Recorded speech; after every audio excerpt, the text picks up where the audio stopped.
사랑하는 성도 여러분, 예배는 하나님과의 만남입니다. 예배는 하나님과 만나는 시간입니다. 우리는 예배를 통하여 하나님을 만나고 그 하나님께로부터 오는 온갖 좋은 것을 얻는 복된 시간이 예배의 시간입니다. 그래서 우리는 예배를 사모하고 또 예배를 기다리면서 일주일을 삽니다. 그리고 예배를 통하여서 일주일을 다시 살아갈 힘을 얻습니다. 이처럼 예배는 우리 삶의 중심입니다. 예배는 우리의 삶의 중심이요 목적입니다. 다른 것이 우리 삶의 중심이 아니라 예배가 중심입니다.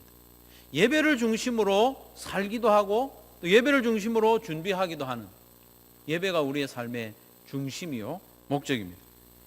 이렇게 중요한 예배는 어떻게 시작될 수 있을까? 이 예배를 어떻게 준비할 수 있을까?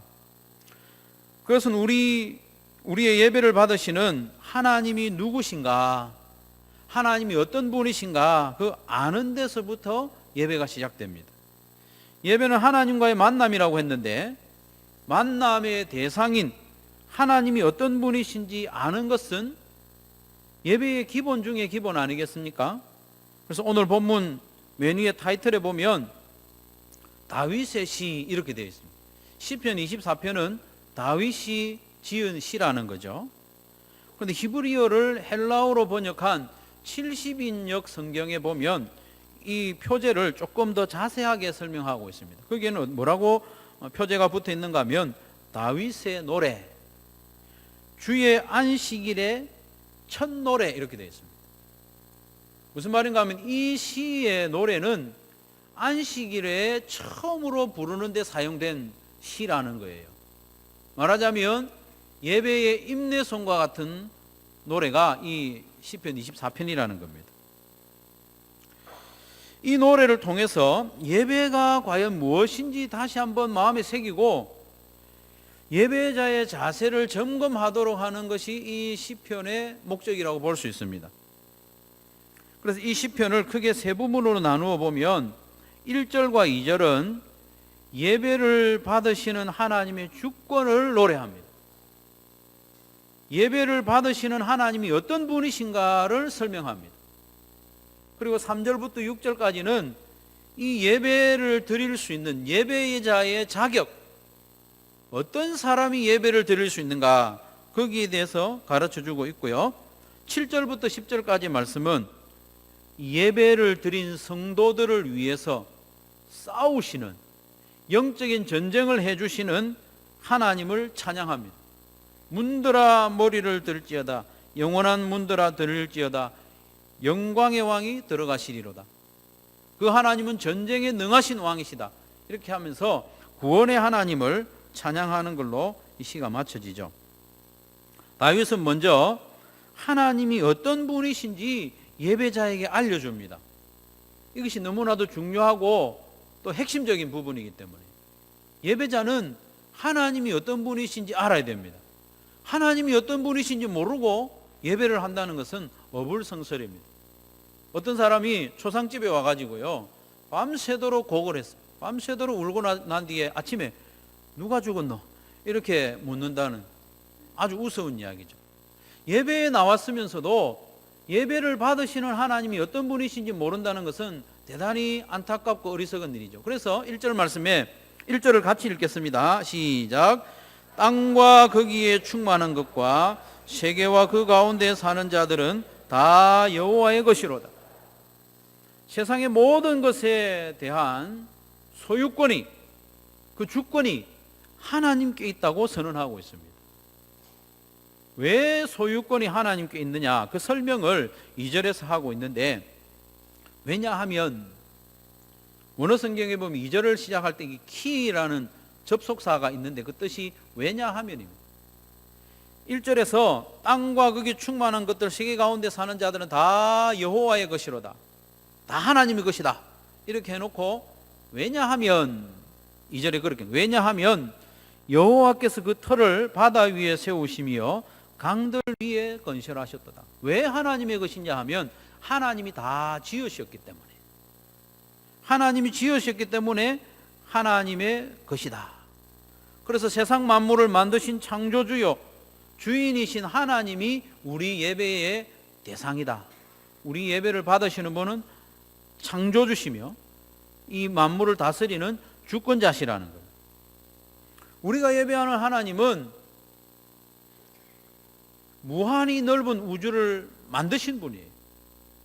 셀 수도 없이 많은 별들을 만드시고 그 위치에다가 두신 지혜로운 또 질서정연한 거룩한 분이 우리 하나님입니다. 하나님은 우리가 예배할 때 하나님이 얼마나 크신 분인지, 얼마나 질서 있고 거룩한 분인지 그걸 알고 예배하기를 원하신다는 거죠. 대개 사람들은 누군가를 만날 때에 그 만남의 대상에 따라서 마음의 준비가 달라집니다. 복장도 달라집니다. 시간도 달라지죠. 여러분이 가장 좋아하는 그 어떤 사람, 여러분이 가장 존경하는, 여러분이 가장 만나고 싶은 그런 사람이 있다면 그 사람을 만나러 갈 때에 여러분의 마음은 어떠하겠느냐 하는 거예요. 자다가 깨가지고 덜렁덜렁 가지 않습니다. 옷 매무새도 좀 다시 한번 보죠. 마음도 가다듬고. 그런 분을 만나러 갈 때 시간에 쫓겨서 가지는 않습니다. 좀 일찍이 가서 만날 준비를 하는 거죠. 예배는 하나님과의 만남이기 때문에, 천지를 창조하신 하나님을 만나는 시간이기 때문에, 우리의 주인이신 하나님을 만나는 시간이기 때문에 그 어떤 사람을 만나는 때보다도 우리의 마음을 준비해야 하고 우리의 복장이나 우리의 태도나 우리의 시간도 잘 준비해야 하는 것입니다. 그래서 다윗은 우리가 예배하는 하나님은 만물을 창조하신 분이고 우리의 주인이시다. 예배자가 누군지 똑바로 알고 예배를 해라. 이렇게 우리에게 가르쳐 주시는 것이죠. 하나님이 찾으시는 예배자는 예배를 받으시는 하나님이 어떤 분이신지 아는 예배자, 하나님을 더욱 알아가는 예배자, 그런 예배자를 우리 하나님이 원하시는 겁니다.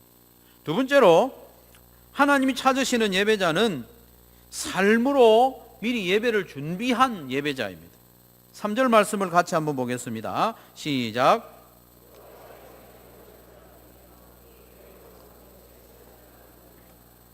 여호와의 산에 오른다는 것은 성전이 있는 예루살렘에 올라가서 예배를 드린다는 겁니다. 여호와의 산에 오를 자가 누구냐? 우리 예배자를 말하는 겁니다. 다윗은 아직까지 성전이 완공된 때는 아닙니다. 성전을 지을 준비를 다 했고 성전에 대한 설계도까지 다 있지만 아들 솔로몬이 지을 겁니다. 그것을 내다보면서 이 시를 지은 거죠. 그의 거룩한 곳에 선다는 것도 거룩하신 하나님 앞에 나와서 예배를 드리는 것을 말합니다. 그래서 3절에서 가장 강조하는 단어가 뭐냐 하면 누구냐 하는 겁니다. 누구냐라는 단어가요 맨 앞에 나와 있어요. 우리 성경에는 중간쯤에 나와 있지만 문장에서 두 번이 맨 앞에 나와 있어요. 누구냐, 이걸 강조하는 거예요. 여호와의 산에 올라와서 예배를 드릴 수 있는 사람이 도대체 누구냐? 거룩하신 하나님 앞에 감히 서서 예배를 드릴 수 있는 사람이 누구냐? 누가 하나님을 만날 수 있고 누가 하나님을 예배할 수 있느냐? 그 물음인 거죠. 거기에 대해서 4절에 뭐라고 답합니까? 곧 손이 깨끗하며 마음이 청결하며 뜻을 허탄한 데 두지 아니하며 거짓 맹세하지 아니하는 자로다. 이런 사람이 하나님 앞에서 예배를 드릴 수 있다는 겁니다. 이 네 가지를 이야기하는 것 같지만 사실은 크게 두 가지입니다. 첫 번째로는 손이 깨끗하며, 두 번째로는 그 마음이 청결하며, 뒤에 나오는 두 가지는 마음이 청결한 사람을 설명해 주는 거예요. 손이 깨끗하다는 말은 아침 저녁으로 손을 막 깨끗이 오래 씻는다 그런 의미가 아니라 이 손으로 다른 사람의 피를 흘리거나 이 손으로 악을 행하지 않았다는 말. 행실이 깨끗하다는 말입니다. 그리고 허탄한 데 뜻을 두지 않았다는 말은, 이 허탄하다는 말은 텅 비었다, 그런 뜻이거든요. 이 허탄한 것이라는 우상을 말합니다. 우상이 허탄한 것이거든요. 우상에게 마음을 두지 않는 그런 것이 마음이 청결하다는 것이죠. 마음이 청결한 자는 복이 있나니 저가 하나님을 볼 것이라고 하죠. 마음이 청결한 예배자가 하나님을 만날 수 있습니다. 거짓 맹세하는 것 또한 청결하지 못한 마음에서 나온 죄악이죠. 천지를 창조하신 하나님 앞에 서며 그를 예배할 수 있는 사람은 손이 깨끗한 사람, 그리고 마음이 청결한 사람이라고 했습니다. 다시 말해서 하나님이 찾으시는 예배자는 한 주간의 그 삶에서부터 그 손으로 행하는 일, 눈으로 보는 것, 입으로 말하는 것, 몸으로 행하는 모든 행실에서 깨끗한 사람, 그리고 그 마음이 청결해서 허탄한 것에 마음을 빼앗기지 않는 거예요. 여러분, 마음을 빼앗긴 것을, 마음을 둔다는 것을 어떻게 우리가 알 수 있느냐 하면, 여러분이 지난 한 주간 지내면서 뭔가 가장 기뻤던 일이 있을 거 아니에요. 그렇죠? 가장 기뻤던 일, 그 일이 바로 여러분이 마음을 둔 겁니다. 여러분이 마음이 가장 안타까웠던 일이 있을 수 있습니다. 마음이 슬펐던 일, 마음이 불안했던 일, 그런 일이 있다면 바로 그것이 여러분이 마음을 둔 것입니다. 여러분이 기뻐하고 슬퍼하고 불안했던 그것이 여러분이 마음을 둔 것인데, 그것이 허탄한 것이냐 아니냐를 점검해 보아야 한다는 것입니다. 그래야 하나님을 만날 수 있습니다. 그러면 우리가 가만히 생각을 해보는 거죠. 지난 일주일의 삶을 돌아보면 마음이 좀 뜨끔한 분도 있을 거예요. 손으로 행한 일이, 악을 행한 일이 많이 있는 분들도 있을 거예요.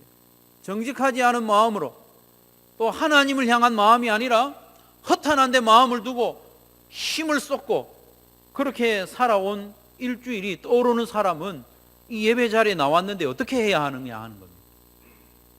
삶을 잘못 살았으니 집으로 돌아가야 됩니까? 그런 말은 아니죠. 그래도 하나님의 은혜를 구하면서 엎드려야 됩니다. 지난 한 주간의 삶에서 나의 손이 깨끗하지 못한 부분, 나의 마음이 청결하지 못하고 내가 허탄한 데 마음을 두었던 일이 있으면 하나님 용서해 주십시오. 회개해야 하는 겁니다.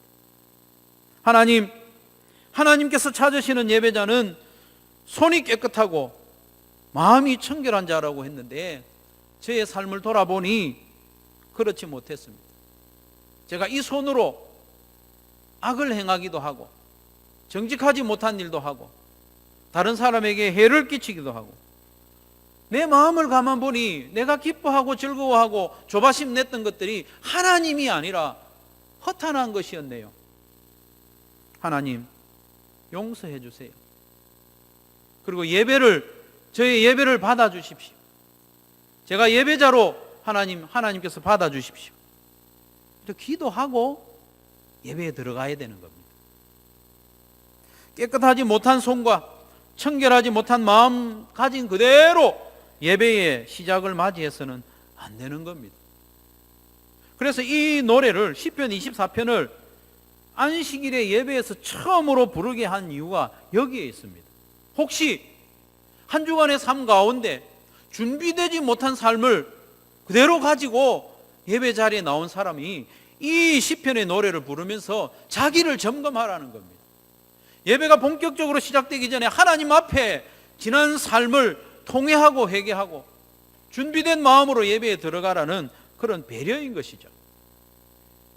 그런 의미에서 우리는 예배의 시간에 임박해서 예배에 나오는 것은 좋지 않습니다. 아니면 예배가 시작된 이후에 나오는 것은 더더욱 삼가해야 할 일입니다. 적어도 우리는 예배에 한 10분 전, 15분 전에 나와서 자리에 앉아서 잠잠히 예배자로서 자기를 점검해 보아야 합니다. 지난 한 주간의 삶에서 내 손을 어떻게 사용했는지, 내 입을 어떻게 사용했는지, 내 눈을 어떻게 사용했는지, 내 마음이 어디에 가 있었는지 점검하면서 예배자로 부족한 점이 있으면 하나님 앞에 자복하고, 하나님 나를 예배자로 받아주십시오, 나를 만나주십시오, 기도하고 예배를 시작해야 하는 것이죠. 예배를 통해서 하나님을 만난 성도는 어떻게 되는지 5절 말씀에 가르쳐주고 있는데, 5절 말씀을 보시면 그는 참된 예배자, 하나님을 만나는 그 예배자, 그는 여호와께 복을 받고 구원의 하나님께 의를 얻는다고 했습니다. 복을 받는다는 말은 하나님이 칭찬해 주신다는 뜻이 있습니다. 바라크라는 말은 칭찬해 준다는 거예요. 바라크를 하나님께 사용하면 찬양하는 것이고, 하나님이 우리에게 사용하면 칭찬해 주시는 거예요. 그리고 복 주신다는 말은 형통하게 한다는 뜻입니다. 자꾸 뭐가 쌓인다는 말입니다. 하나님께서는 하나님이 찾으시는 그 예배자에게 복을 주신다고 약속하고 있습니다. 그리고 구원의 하나님께 의를 얻는다고 했는데, 이미 구원받은 이 백성이 하나님께 인정을 받는다는 거예요. 인정을. 너 참 잘 살았다, 너의 삶을 내가 예배로 받기에 충분하다, 너의 의를 인정한다, 하나님이 인정한다는 거예요. 그리고 전쟁의 위기 가운데서 하나님께서 건져주신다는 말이에요. 어떤 사람을요?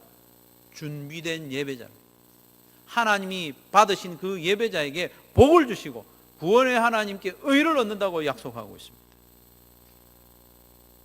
손이 깨끗하며 마음이 청결한 자는 하나님이 얼마든지 형통하게 해주십니다. 얼마든지 복을 주십니다. 왜냐하면 받은 그 복이 진정으로 그에게 복이 될 수 있기 때문에. 하지만 손이 깨끗하지 못하고 마음이 청결하지 못해서 허탄한 데 마음을 둔 사람은 형통한 것이 오히려 그에게 화가 될 수 있습니다. 참된 예배자가 아닌데 하는 일이 잘 되고 뭔가 집에 쌓여간다, 이건 그에게 복이 아니에요. 화입니다. 명절이 되거나 친척들이 많이 모였을 때 자녀들이 친척들에게 용돈을 막 받을 때가 있지 않습니까? 부모의 마음은 다 기쁜 게 아니에요. 그 용돈을 뭉툭이 받는 그 자녀의 준비된 모습에 따라서 불안해지기도 합니다. 이놈은 돈만 몇 푼 지면은 엉뚱한 짓을 하고 마음이 딴 데 간다. 그러면 이 자녀가 용돈을 받음에도 불구하고 마음이 불안한 거예요. 마찬가지입니다. 준비된 예배자, 그 삶에서부터 손이 깨끗하고 마음이 하나님께로 향하여 있는 자는 하나님이 아무리 복을 주고 형통하게 해도 그 모든 것이 하나님 앞에서 복이 됩니다. 그러나 예배 생활이 엉망인 사람, 하나님 앞에서 준비된 예배자가 아닌 자에게 형통한 것은, 그것은 화가 될 수 있는 거예요.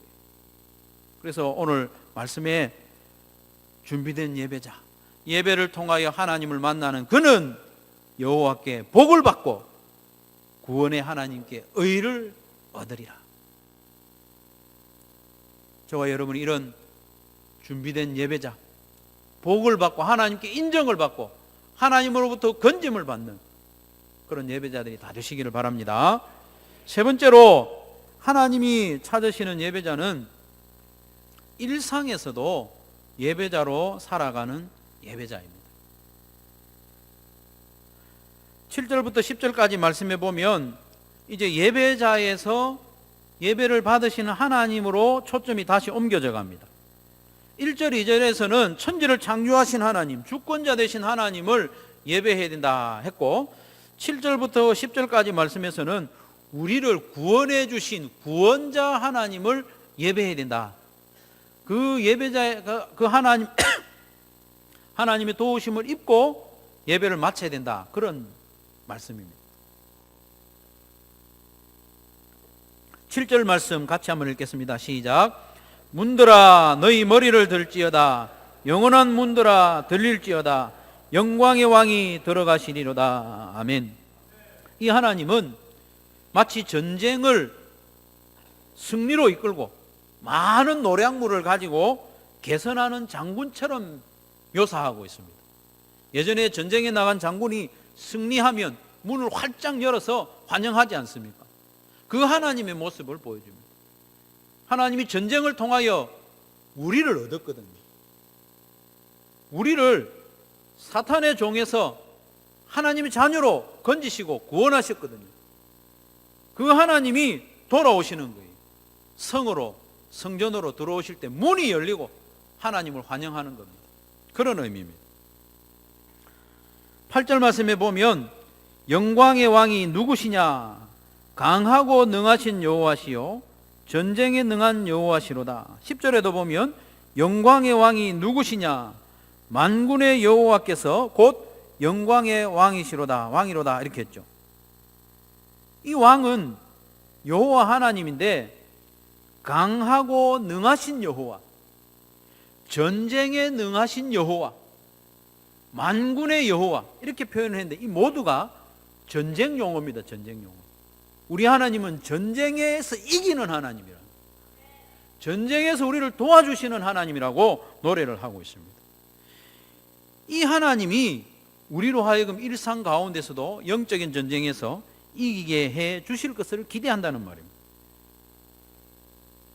하나님은 전쟁을 통하여 우리를 이미 구원하셨을 뿐만 아니라 예배를 마친 성도들이 삶의 현장으로 영적인 전쟁터로 나아갈 때에 도우시는 분이라는 것을 믿음으로 이 예배를 드리는 겁니다. 성도 여러분, 예배는 주일 예배당에서만 드리는 것이 아닙니다. 주일 예배를 마치면 이제 우리의 삶의 예배가 시작되는 거죠. 예배 끝이 아닙니다. 삶의 예배가 이제 시작됩니다. 다시 말해서 우리의 삶은 예배를 준비하는 것이고, 예배는 일상의 삶을 준비하는 겁니다. 영적인 전쟁을 준비하는 것이 이 예배입니다. 그래서 로마서 12장 1절 말씀에 보면 너희 몸을 하나님이 기뻐하시는 거룩한 산제물로 드리라. 이는 너희가 드릴 영적 예배니라 말씀하고 있습니다. 우리 몸으로 살아가는 일상이 예배가 되도록 하라. 일상 가운데서 우리의 손이 깨끗하고 일상 가운데서 우리의 마음이 청결하여 항상 하나님을 마음에 두고 사는 것이 바로 예배라는 것입니다. 그 삶은 거룩하신 하나님 앞에서 살아가는 삶, 그 삶은 사랑이 풍성하신 하나님 앞에서 하나님을 닮아가는 삶이 바로 삶의 예배인 것이죠. 그래서 주님의 마음으로 사랑하고 섬기고 베푸는 것, 이거 예배입니다. 주님의 마음으로 지체들의 아픔을 들어주고 주님의 마음으로 그를 위로하고 그를 위하여 함께 기도하는 이 모든 것이 삶의 예배인 것이죠. 그래서 목장 모임이 우리가 삶으로 드리는 예배의 대표적인 현장입니다. 목장이 얼마나 중요한지 모릅니다. 여러분, 삶에서 목장 모임의 우선순위를 두시고 목장 시간을 꼭 지킬 수 있기를 바랍니다. 삶을 능가하는 예배는 있을 수 없고 예배를 능가하는 삶도 있을 수 없습니다. 우리의 삶이 엉망인데 주일날 여기 모여서 예배드리는 이것이 온전한 예배가 될 수 있겠습니까?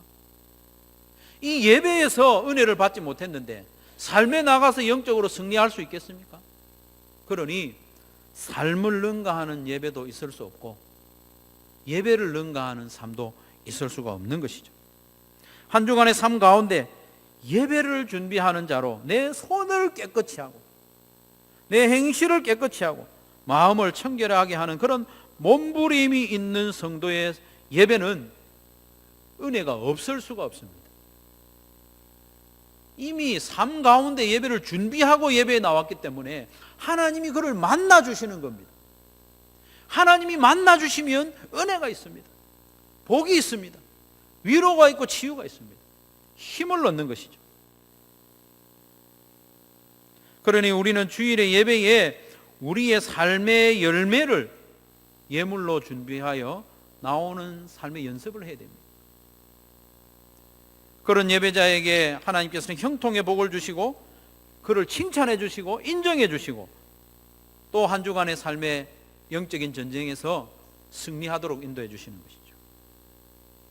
예배를 통하여 힘을 얻고 전쟁에 능하신 여호와 하나님을 의지하여 다시 삶의 현장으로 나아가는 것이 우리 주일 공예배의 마침인 것입니다. 성도 여러분, 그렇게 우리 공예배와 또 삶의 예배가 선하게 순환이 되면 어떻게 되겠습니까? 예배를 준비하는 삶을 살고 예배를 통해서 힘을 얻어서 삶을 예배처럼 살아가고, 이게 순환이 되면 어떻게 되겠습니까? 뭔가 좀 헷갈리게 됩니다. 예배 시간이 들어왔는지 예배를 마쳤는지 하향평준화되는 게 아니고 우리의 살아가는 매 순간 하루하루가 하나님과 동행하는 삶이 되고 예배의 연속이 된다는 것입니다. 예배와 삶의 경계가 점점 사라지게 됩니다. 예배와 일상의 경계가 사라지고 온통 하나님과 동행하고 하나님을 예배하는 삶을 살아가게 되는 것입니다. 말레이시아에 사역하시는 린 목사님이라는 분이 선교사님들을 모아놓고 간증하고 가르칠 때 당신들의 사역에서 중요한 것은 9시부터 5시다. 9 to 5. 무슨 말입니까? 일상 가운데 직장에서 나가는 그 일상 가운데 일하는 그 시간도 예배의 시간이 되어야 한다는 겁니다. 그 시간에 정직해야 하고 그 시간에 성실해야 하고 그 시간에도 내 마음을 하나님께 두는 그 삶의 연속이 되어야 한다. 그렇게 가르쳤습니다. 사랑하는 성도 여러분, 예배에 나오실 때마다 우리의 예배를 받으시는 하나님이 어떤 분이신지 마음에 깊이 새기시기를 바랍니다. 아무 생각 없이 예배 자리에 나와서 앉아있지 마십시오. 예배 나올 때 우리의 예배를 받으시는 분이 어떤 분이시냐? 천지를 창조하신 분이에요. 그리고 나의 주인이십니다. 뿐만 아니라 나를 죄악 가운데서 건져주신 구세주입니다. 나를 자녀 삼기 위해서 아들 예수님을 내어주신 사랑의 하나님입니다. 그 하나님 앞에 내가 예배를 드리러 나온다는 마음을 분명히 하고 나와야 됩니다. 뿐만 아니라 우리는 예배에 나올 때마다 내 삶에 어떤 열매를 가지고 나오는지 점검해 봐야 됩니다. 솔직하고 냉정하게 점검해 봐야 됩니다. 혹시 지난 한 주간에 내 손으로 하나님 앞에서 범죄한 흔적이 남아있지는 않은지, 내 마음이 딴 데가 있지 않았는지, 허탄한데 마음을 빼앗기지 않았는지 돌아보면서 만약 그랬다면 자복하고 예배를 시작해야 돼요. 그리고 예배를 마치고 예배당 문을 나설 때마다 이제 나는 삶의 예배자로 나아간다는 마음으로 나아가시기를 바랍니다. 다음 주일 이 예배 자리에 나올 때는 내가 오늘보다는 더 풍성한 삶의 열매로 하나님께 예배 나오리라. 그런 결단을 하고 나서야 하는 것입니다. 그래서 우리의 공예배와 삶의 예배의 경계가 점점 허물어지고 온통 하나님을 예배하고 하나님을 마음에 두고 살아가는 시간의 연속이 되기를 주님의 이름으로 축원합니다.